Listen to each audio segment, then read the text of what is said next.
Bagi yang belum tahu self-reward itu kita memberi penghargaan kepada diri kita sendiri.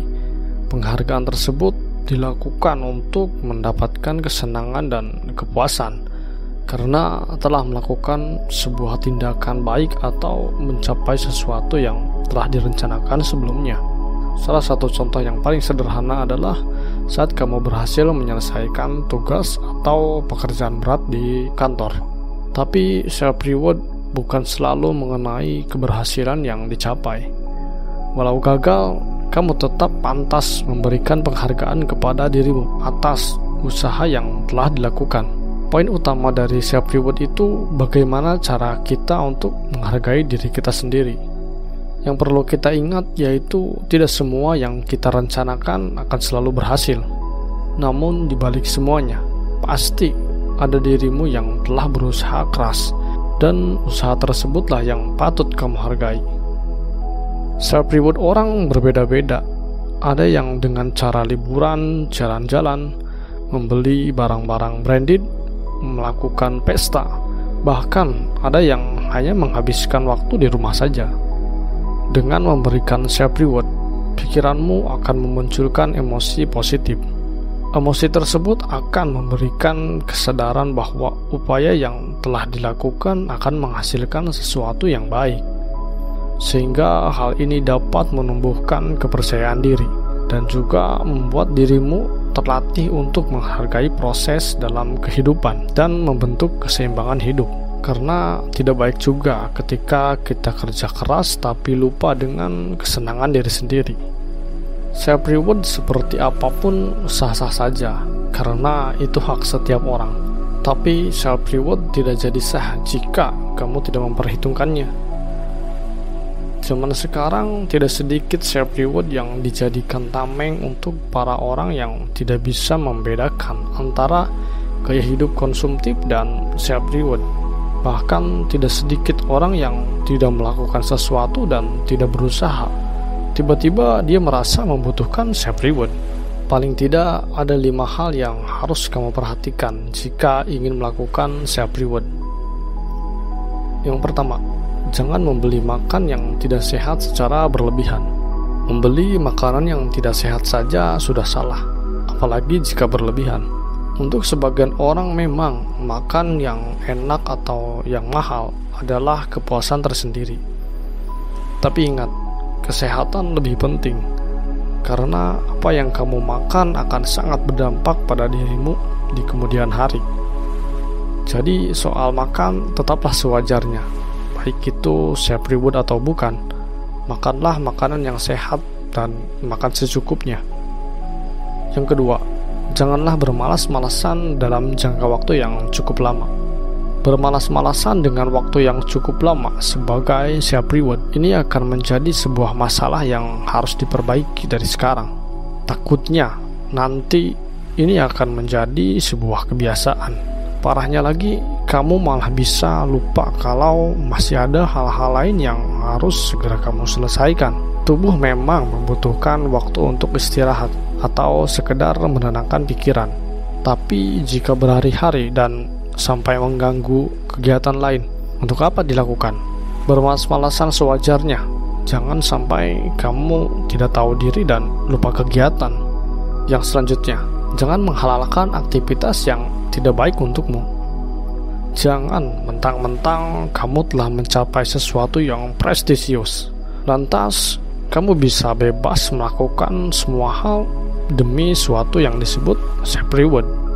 Self-reward adalah kita memberi penghargaan kepada diri, dan sudah pasti yang diberikan adalah hal yang baik dan positif, bukan malah negatif, seperti mengkonsumsi dan pesta obat-obatan terlarang, begadang hingga lupa kesehatan, dan yang paling parah, seks bebas atau minum-minuman yang beralkohol.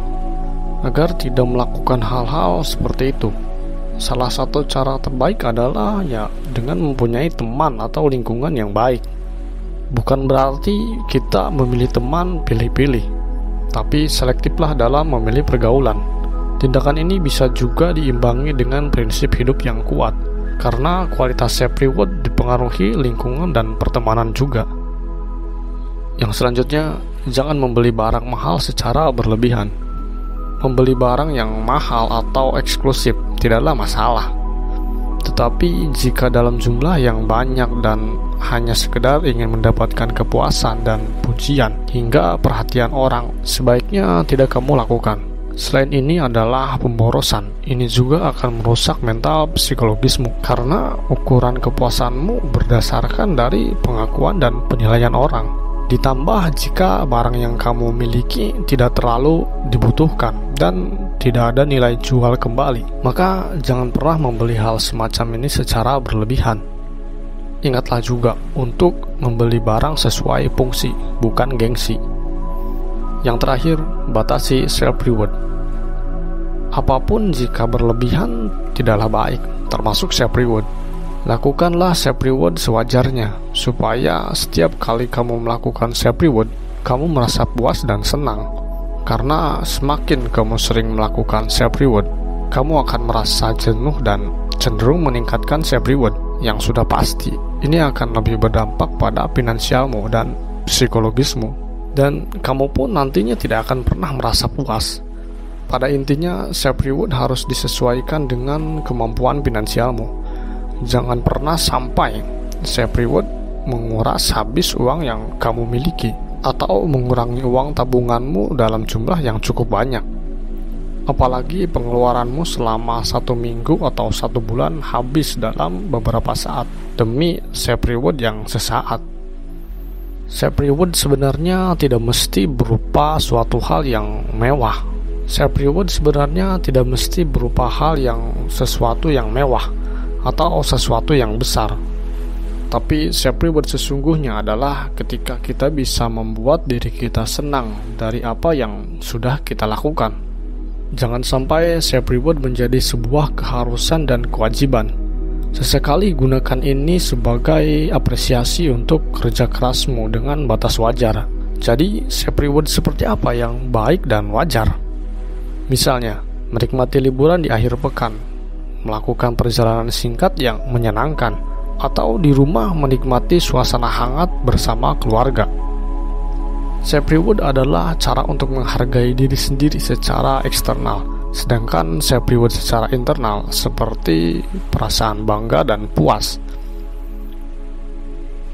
Namun uniknya, menurut penelitian, yang lebih efektif membuat kita belajar untuk meraih prestasi yang baik adalah dengan melakukan internal self-reward. Artinya, kamu tidak perlu merogoh kocek terlalu dalam untuk self-reward, karena logikanya kamu sudah kerja keras untuk mendapatkan hasil yang fantastis. Tapi kamu malah membuangnya kembali dengan cara self-reward yang salah.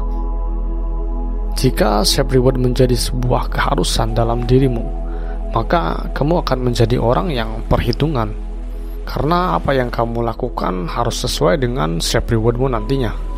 Seperti contoh, self-rewardmu adalah liburan ke Bali, tapi pekerjaanmu yang datang tidak sesuai dengan modalmu untuk self-reward ke Bali. Alhasil, kamu malas-malasan atau bahkan tidak mengerjakan pekerjaannya. Ada penelitian yang menunjukkan bahwa orang yang mendapatkan sedikit self-reward, sebenarnya mereka pengendali diri yang baik. Pesan dari saya adalah, memang self-reward itu perlu dilakukan untuk sebagian orang, tapi dengan catatan asalkan nantinya tidak menyusahkan ke depannya. Tapi dengan catatan asalkan nantinya tidak menyusahkan dirimu ke depannya. Tapi dengan catatan asalkan nantinya tidak menyusahkan dirimu ke depannya, tidak memberikan efek ketergantungan dan tidak mempengaruhi finansialmu.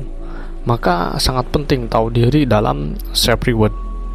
Jadi, self-reward seperti apa yang biasa kamu lakukan?